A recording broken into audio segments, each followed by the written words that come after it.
태극신검 이해를 시작하겠습니다. 붓다의 사성제부터 하면 되죠. 볼게요.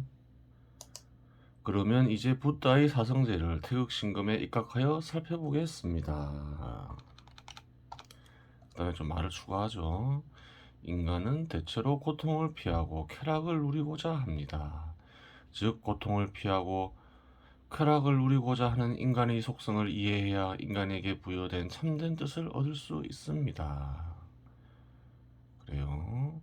인간의 중요한 속성이죠. 중요한 속성을 제대로 이해해야지 인간을 제대로 이해할 수 있겠죠. 올바른 지식을 얻을 수 있겠죠. 붓다는 고통과 쾌락을 집중적으로 연구한 이이기 때문에 붓다의 사성제를 살펴보는 것입니다. 그렇죠. 붓다의 사성제는 맞는 걸까요? 틀린 걸까요? 중요한 뜻을 간직하고 있긴 하겠죠. 한번 보도록 하겠습니다. 다음의 1번부터 4번은 네이버 지식 INN에서 복사해 온 것입니다. 볼게요. 여기 보면 주석이 있죠. 붓다의 사성제. 진리에 이르는 길에도 붓다의 사성제와 유사한 게 있죠. 이건 뒤에서 살펴보도록 할게요. 불교의 사성제란 고집멸도를 말합니다. 그렇죠. 불도의 사성제는 고집멸도로 불리죠. 사성제는 뭐 4가지 성스러운 말씀, 진리 이렇게 풀이하면 되겠죠. 고란 괴로움을 말하는데 태어남의 괴로움, 늙음의 괴로움, 병듦의 괴로움, 죽음의 괴로움, 그리고 사랑하는 사람과 헤어지는 괴로움, 육체와 만나는 괴로움, 구하나 얻지 못하는 괴로움, 삶의 괴로움 등을 말합니다. 그래요. 태어나고 늙고 병들고 죽는 건 무엇 때문에 비롯되나요? 육체 그 자체 때문에 비롯되죠. 나머지는 뭔가요? 사회생활 하면서 발생하는 거죠. 고통의 종류를 나열하고 있어요.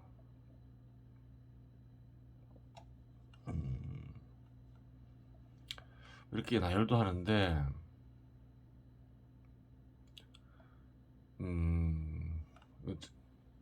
불경을 보면 아흔경에 나와 있죠. 사성제가 이런 종류 외에도 5가지 집착으로 인해서 덩어리로 인해서 괴로움이 생긴다고 하죠. 오온이죠. 오온. 오온은 뭔가요? 오온의 집착은 뭘까요? 뭐 감정 덩어리들이 있다는 거죠. 고통 덩어리들, 고통으로 느껴지는 덩어리들, 감정 덩어리들, 그리고 감각에 의해 생긴 덩어리들, 뭐 이런 것들이 오온이겠죠. 관념 덩어리들, 뭐 이런 거. 그래요. 그렇게도 분류할 수 있어요. 2가지 분류법이 있는 거죠. 한 가지 분류법을 언급하고 있는 거예요. 뒤에 공부해서 한 거죠. 집이란 괴로움은 집착에서 온다고 하는 고통의 원인에 대한 성찰입니다. 고통의 원인을 뭐라고 보나요? 집착하면서 온다. 집착으로 인한 가래에서 온다고 하죠. 그러면 인간은 왜 집착하는가 하는 문제가 발생합니다. 뒤에서 자세히 다루겠으나 집착의 원인은 발전적으로 살고자 하는 의지 때문이라고 할 수 있습니다. 그래요. 인간이 집착하는 이유는 뭔가요? 인간이 집착하는 경우를 살펴보면 되겠죠. 가래 어떤 경우에 발하는지 보면 되겠죠.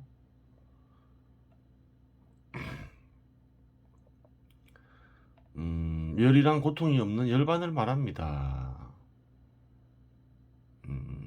그래요. 고통이 없는 상태를 열반 혹은 니르바나라고 이렇게 얘기를 하죠. 도란 열반으로 가는 바른 길을 말하며 바른 견해, 바른 생각, 바른 말, 바른 행동, 바른 생활, 바른 노력, 바른 기억, 바른 선정의 8가지 바른 길, 즉 8정도를 말합니다. 그래요.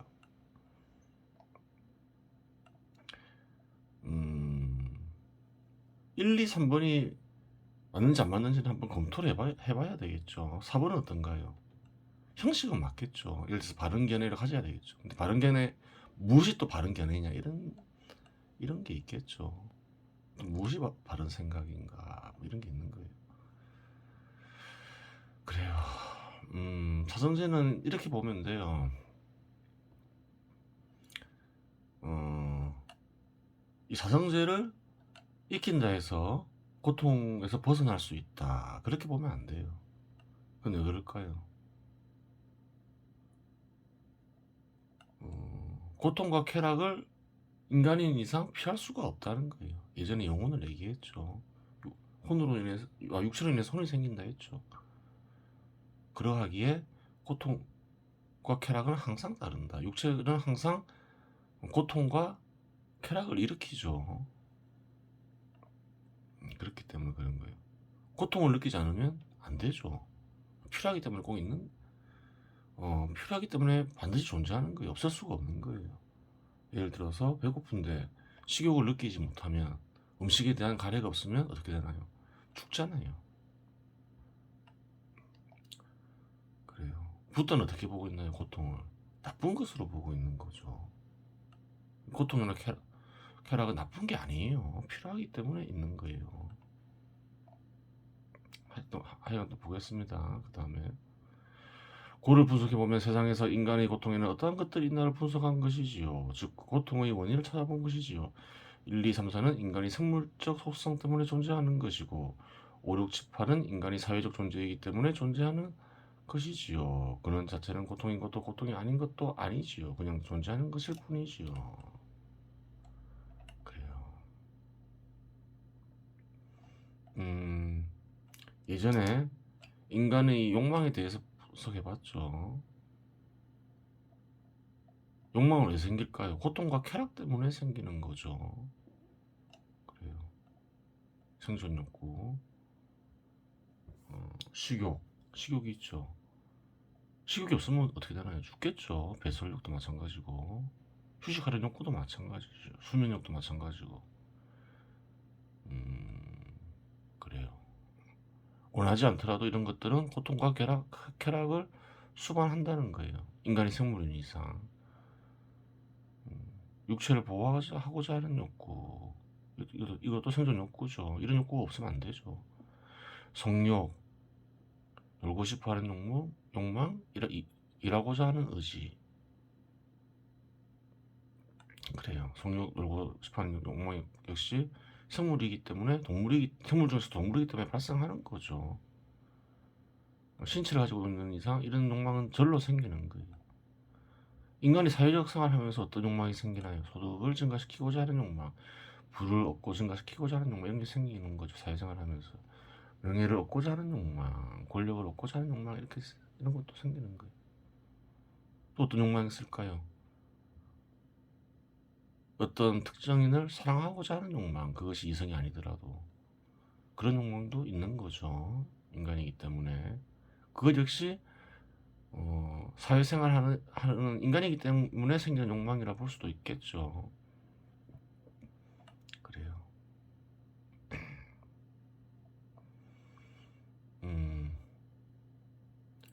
3단계 3은 뭔가요? 2단계 3까지는 약간 생물적인 원인이 있는 거죠. 3단계 3은 약간 다르죠. 진실을 알고자 하는 의지, 진리를 알고자 하는 의지, 절대자를 알고자 하는 의지, 혹은 진실을 알고자 하는 욕망, 진리를 알고자 하는 욕망, 절대자를 알고자 하는 욕망. 그래요. 약간 어떤 생존 욕구와 약간 무한하죠. 4단계 3 절대자의 뜻을 알고 실천하려는 의지. 그래요. 이런 것도 있는 거예요. 고차원적인 욕망인 거죠. 그래요. 또 볼게요. 집은 그러한 근원들이 고통으로 인식되는 원인을 말하고 있는 것이죠. 근원에 대한 잘못된 개념들이 형성되었을 경우 무아에 형성된 개념들이 받아들이는 것들과의 불일치가 발생하는데 마음에 형성된 개념들을 해체해서 살펴보려 하지 않으려 하고 기존의 그릇된 개념들을 지키려고 하는 데에서 고통이 온다고 분석하는 것이지요. 개념과 현실과의 불일치로 인해서 고통이 올 수 있다. 어떤 고통이 발생하는 한 원인을 설명하고 있는 거죠. 그릇된 개념에는 크게 세 가지가 있지요. 처음부터 그릇된 개념이라서 불일치가 끊임없이 발생하는 경우, 그릇된 개념이긴 하지만 완전히 다가가는 개념이라서 불일치와 일치 둘 다 발생하는 경우, 형성될 때의 개념은 그 개념을 만들어지게 한 대상과 개념이 일치하였으나 대상이 변화하며 불일치가 발생하는 경우입니다. 그래요. 예전에 한번 설명했죠. 자기에 대해서 그릇되게 규정하면 불일치가 끊임없이 발생하면서 그래요. 고통이 잇따를 수 있는 거예요. 고통이 잇따르는 특정한 경우를 가리키는 거죠. 개념과 무관하게 고통스러울 수 있잖아요. 안 먹으면 배고파서 그리고 고통을 느낄 수도 있고, 그리고 다치면 또 고통스럽죠. 그런 것들은 개념과는 무관한 거죠. 집착과도 무관한 거죠. 그래요. 그래서 그 부다가 말한 사정제도 생각해봐야 된다고 얘기한 거예요. 가래가 단순히 고통의 원인이 아닐 수 있다는 거예요. 가래가 고통인 경우는 어떤 경우일까요? 그릇된 나에 대한 규정을 가지고 있을 때, 그때만 가래가 원인이 될 수 있겠죠. 가래가 원인이 될 수도 있는 거예요. 근데 고통과 쾌락을 없앨 수가 있나요? 기본적으로 없앨 수가 없다는 거예요. 가래를 없앤다고 해서 고통과 쾌락을 없앨 수 있는 게 아니라는 거예요. 그것은 왜 그런가 하면 가래가 고통의 사실은 원인이 되는 경우도 있지만, 기본적으로 가래가 생기는 원인이 뭔가요? 고통과 쾌락 때문이라는 거예요. 고통과 쾌락의 결과가 가래를 일으킨다는 거예요. 그러니까 예를 들어서 많은 사람들은 그래요. 돈에 집착을 하죠. 현 시대에서 돈을 얻고 싶어해요. 그러면 돈으로 인해서 고통과 쾌락을 겪지 않은 아이들은 어떨까요? 돈을 모르는 상태예요. 돈에 대한 집착이 있을까요? 어린아이들, 돈을 모르는 어린아이들에게 그런 게 없다는 거예요. 그러면 돈에 대해서 집착하는 이들은 어떤 이들일까요? 돈으로 인해서 고통과 쾌락을 겪어본 이들이겠죠. 그래요. 고통과 쾌락이 가래를 일으키는 원인이에요. 사실은. 그렇기 때문에 고통과 쾌락이 존재하는 이상 가래는 항상 있는 거예요.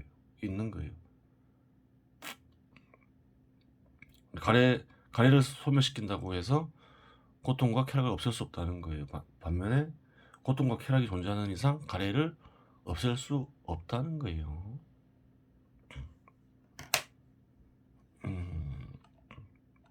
한번 볼게요. 이런 개념들을 해체하며 변하는 것과 불변의 것을 알고 변하는 것이 어떻게 변하는지 알게 되면 깨달음에 이르게 되고, 깨달음에 이르니 마음의 구조 및 고통의 원인을 알게 되며 나아가 고통에서 벗어나는 방법을 알게 되는 것을 가리킵니다. 고통은 말을 좀 바꾸는 거죠. 마음에서 나타난 감정과 연관된 기관의 작용 결과입니다. 말을 좀 바꾸는 거죠. 마음에서 나타난 감정과 연관된 기관을 제거하면 고통에서 벗어날 수 있습니다. 하지만 감정의 발생은 고통과 쾌락을 얘기하겠죠. 선천적인 것이니 감정과 연관된 기관을 제거할 수는 없습니다. 그래요. 고통과 쾌락을 느끼는 감정기관을 마음에 있는 감정기관을 없애면 어떻게 될까요? 고통과 쾌락을 느끼지 않겠지요. 그러면 가래도 생기지 않겠지요. 그런데 그러한 마음에 있는 감정기관을 없앨 수 없다면 어떻게 될까요? 고통과 쾌락을 없앨 수 없다는 결론에 이르는 거죠. 하지만 뒤에서 다루겠지만 감정과 연관된 기관 역시 변합니다. 그래요. 열반에 이르는 핵심은 감정과 연관된 기관을 변화시키고 끊임없이 발전적 삶을 살 수 있는 방법을 찾으면 되는 것이라고 하겠습니다. 그래요.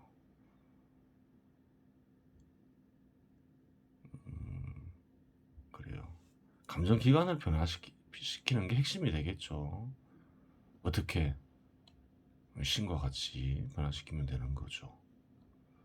그래요. 이때도 핵심되는 원리를 간파하고 있었으면 알 수가 있죠. 외부에 존재하는 것을 획득하는 것을 인생의 목표로 삼아서는 발전적 삶을 사는데 한계에 부딪힐 수밖에 없고 대부분의 인간들은 실제로 그러하기 때문에 지속적으로 고통을 느끼게 됩니다. 그래요. 외부 대상에서 뭔가 예를 들어서 부를 얻고자 하는 욕망을 가지고 있다. 명예를 얻고자 하는 욕망을 가지고 있다. 그러면 어떻게 될까요? 지속적으로 고통을 느끼게 될 가능성이 크죠. 원하는 만큼 얻지 못하니까. 심동소산물을 발전적 형태로 지속적으로 만들어낼 수 있고 그것을 통해 행복을 느낀다면 어떻게 될까? 지속적으로 발전적 활동, 즉 발전적 삶을 살게 되는 고통에서 해방될 수 있습니다. 그렇겠죠. 심동소산물은 뭔가요? 마음에 있는 것을 외부로 표현한 대상물을 가리키죠. 그래요. 언어로 표현할 수도 있고 뭐 여러 가지 표현수단을 동할 수 있겠죠. 그림으로도 표현할 수 있고 소리로도 표현할 수 있고 그런 것들은 어떨까요? 경우에 따라서 지속적으로 발전시킬 수 있는 거죠. 그래요. 태국신금도 이렇게 글로 표현됐잖아요. 이거를 장기에 걸쳐서 발전시킬 수 있겠죠. 그걸 얘기하는 거겠죠. 하지만 여전히 문제는 남습니다. 어떻게 하면 그것이 가능할까 하는 부분인데 이러한 문제로 일의 마지막에 도성새를 다루게 됩니다. 그래요.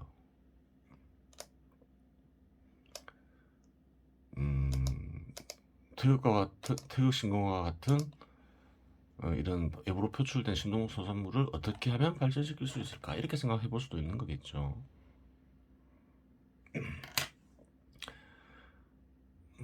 사성지에서 가장 중요한 것을 고르라고 하면 아래에서 언급하는 8정도이겠지요. 올바른 방법을 알면 나머지 세 가지 지는 자연스럽게 알게 되는 것이지요.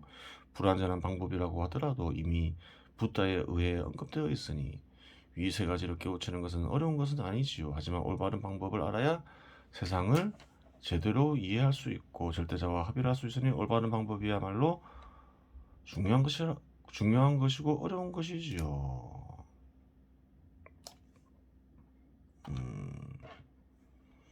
팔정도는 참으로 옳은 방법이긴 하나 핵심이 되는 수행법이 빠져 있더군요. 팔정도에는 핵심이 되는 방법이 빠져 있죠. 그래요. 이에 태극신금의 이치에 입각해 부연 설명하겠습니다.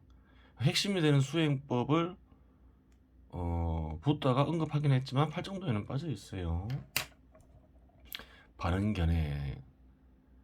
그래요. 팔정도는 뭐란가요? 바른 견해, 바른 생각, 바른 말, 바른 행동, 바른 생활, 바른 노력, 바른 기억, 바른 선정을 해라 이렇게 돼 있는 거죠. 한번 볼게요. 대충 바른 견해, 마음을 통해서 절대적 구조 속에 배치된 절대적 개념들을 탐구하여 일체지를 얻고 절대감의 존재를 느끼고 사용할 수 있게 되어 일체지의 극한 부분지를 구성해 나가는 것입니다.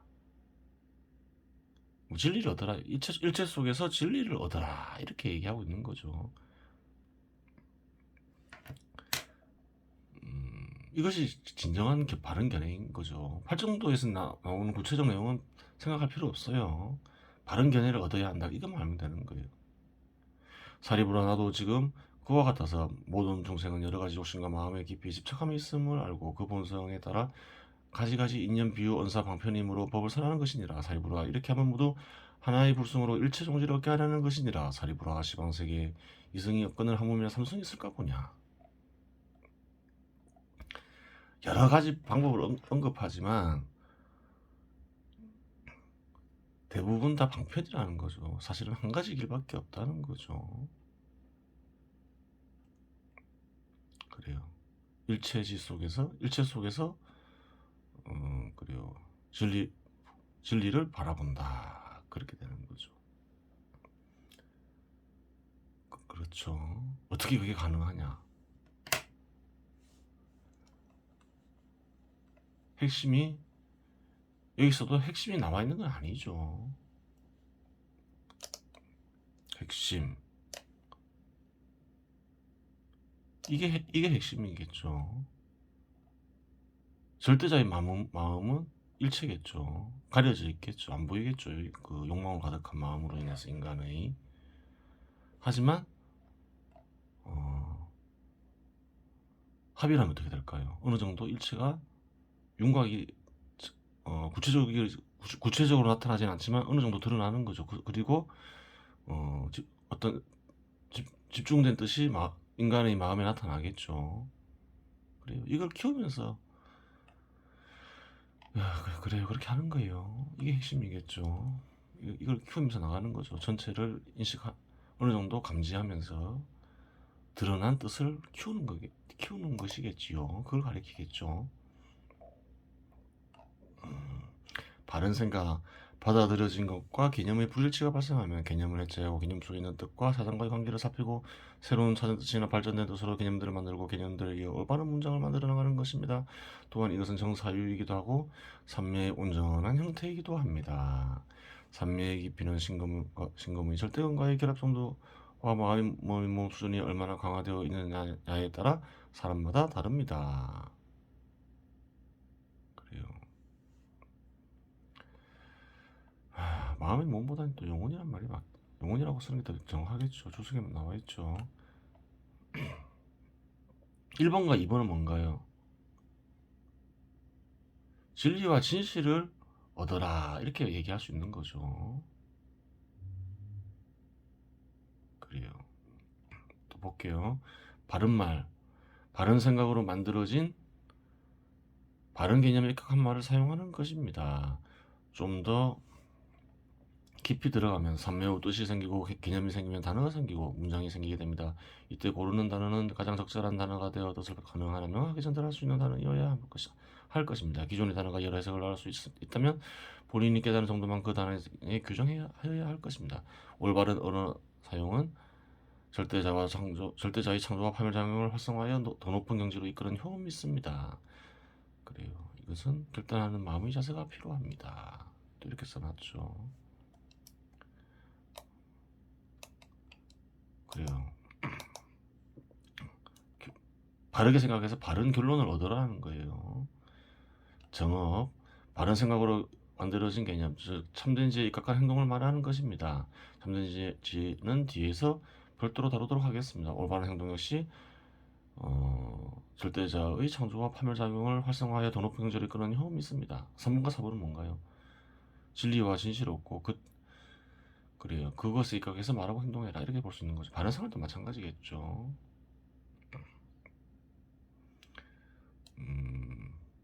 이는 바른 생활은 세상과 세상 속에서 살아가는 사람들을 사랑하는 마음이 필요합니다. 또 이렇게 적어놨죠. 중요한 말이겠죠. 새로 넣은 거죠. 바른 노력, 바르게 노력해야 한다는 거죠. 노력하는 마음의 자세가 필요하다. 바른 기억, 그래 열린 마음의 자세가 필요하다. 이게 무슨 말일까요? 받아들여진 것들을 바른 생각을 통해 올바른 개념으로 만들어 기억하는 것을 말합니다. 그리고 만들어진 개념은 변화할 수 있음을 알고서 기억하는 것입니다.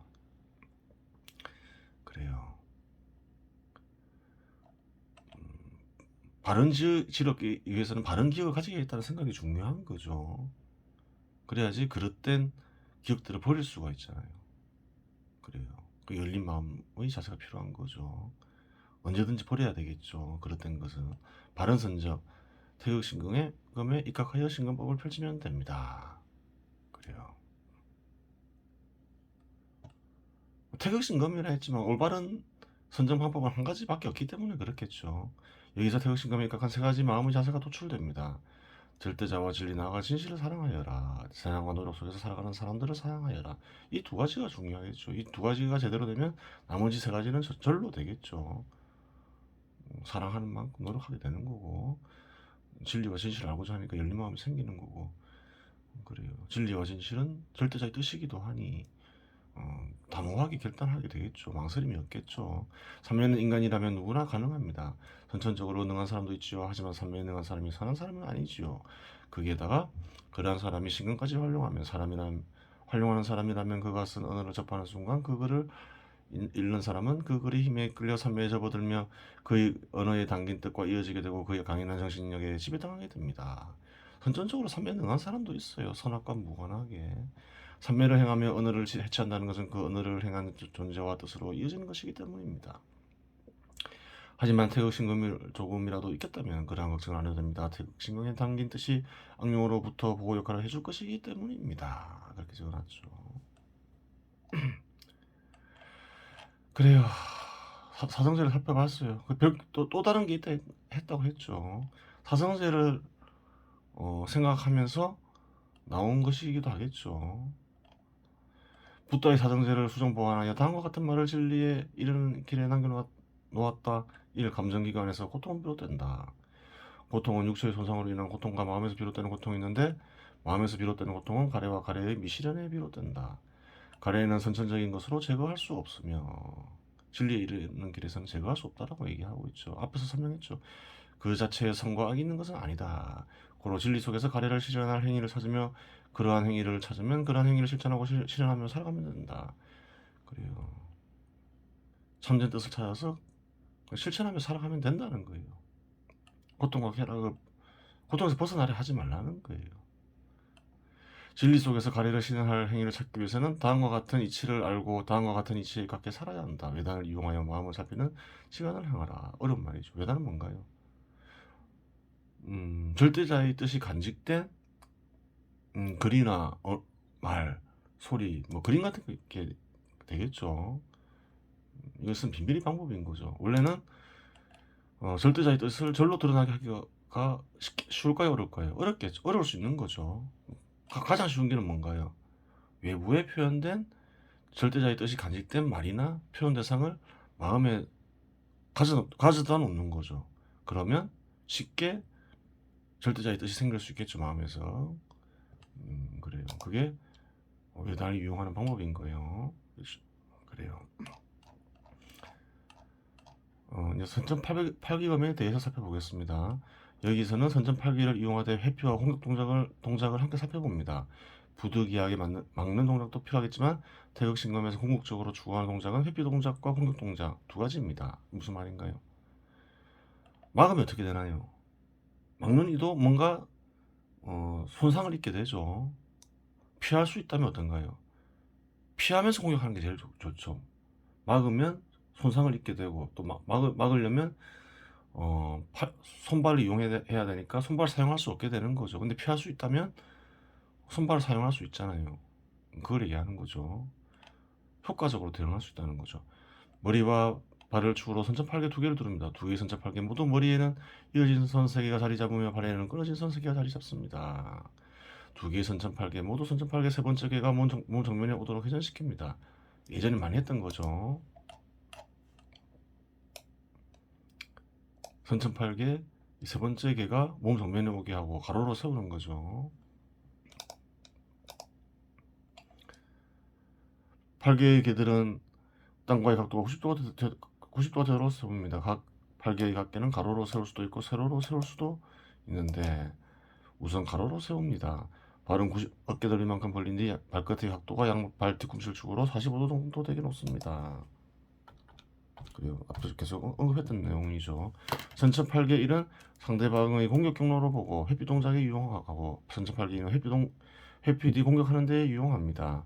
선천 8개 1, 2는 함께 왼쪽으로 회전한다고 가정합니다. 정면에 몸과 90도가 되게 놓은 채 오른손에 검을 줍니다. 이제까지는 어떤가요? 무공의 형식만 다뤘죠. 여기서는 무엇을 다루나요? 실전을 다루는 거죠.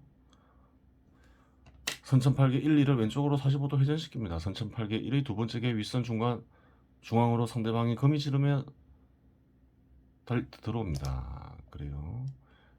이쪽으로 지르면서 들어온다는 거죠. 목을 왼쪽으로 45도 회전시켜 눈을 상대방이 향하게 한 뒤 허리를 엉덩이를 중심으로 뒤로 젖히며 검을 피한 뒤 허리를 올리는 동시에 왼쪽으로 틀며 선천팔기 2의 세 번째 개 중앙선을 파괴한다는 생각으로 지릅니다. 자세를 바로 잡습니다. 그래요. 이쪽으로 공격해 들어오는데 허리를 뒤로 젖히며 피하고 이쪽으로 질러서 공격한다는 거죠. 그래요. 그래요. 뭐 어떤 정신에 입각해서 어떤 의지에 입각해서 만들고 있죠. 피하면서 공격한다. 자신의 피해는 최소화하고 상대방의 피해는 극대화하는 어떤 전법이 숨어 있는 거죠. 그것을 동작으로 만들어 보는 거죠. 그래요. 한번 쭉 읽어보세요.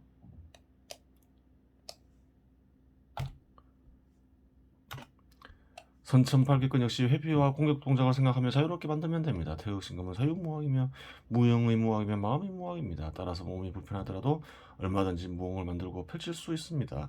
서기가 불편하면 앉아기가 불편하면 누워서 만들고 펼치면 됩니다. 팔이 불편하면 다리로만 펼치면 되고 다리가 불편하면 팔로만 펼쳐도 됩니다. 몸 전체가 불편하면 마음에서만 펼쳐도 됩니다. 그렇죠. 그래요. 현실로 옮길 수도 있지만 마음에서만 펼칠 수가 있죠. 몸 전체가 불편하면 마음에서만 펼쳐도 되는 자유무용인 거죠. 그래요. 이번 시간은 여기서 마치겠습니다.